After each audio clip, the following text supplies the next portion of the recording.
by John Sheshka. The princess kissed the frog. The frog turned into a prince, and they lived happily ever after. Well, let's just say they lived sort of happily for a long time. Okay, so they were miserable. Stop sticking your tongue out like that, nagged the princess.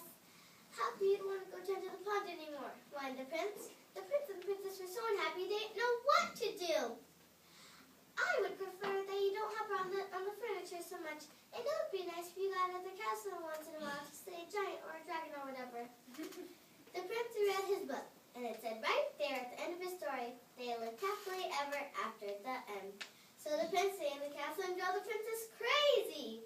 And one day the princess threw a perfectly awful fit.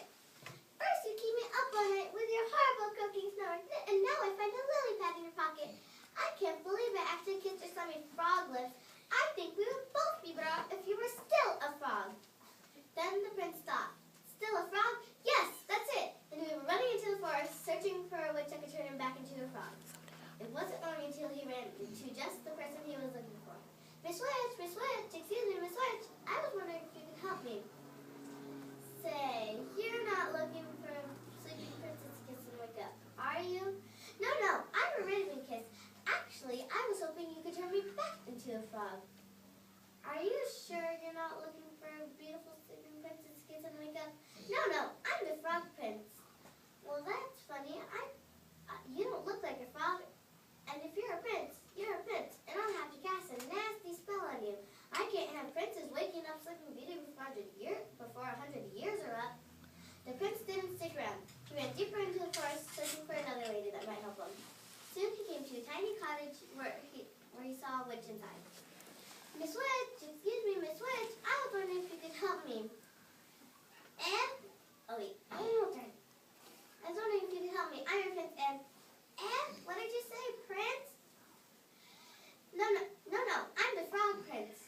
And I'm looking for a member of your profession that can turn me back into a frog so I can live happily ever after. Well, that's funny. You don't look like a frog. And I thought frogs were little green eyes with left feet.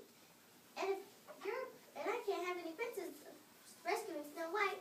Here, eat the rest of this apple. The prince knew his fairy tales, and he ran as fast as he could into the forest. Soon he was completely lost. Then he saw someone standing next to a tree, hoping she wasn't a witch. Madam, I'm the frog prince. I was wondering if you could help me. Gosh, do you need it? You're the worst looking frog I've ever seen. No, I'm not a frog. I'm the frog prince. And I was hoping you could turn me back into a frog so I can live happily ever after. Well, I'm on my way about to see a girl in the village about going to a ball, but I guess I could give it a try. I've never done frogs before, you know. And with that, the fairy godmother waved her magic wand and turned the prince into a beautiful carriage. Oh, what an idiot I've been. I could be sitting at home with the princess living happily ever after, but instead I'll just probably rot and fall apart. The clock struck midnight, and then the prince turned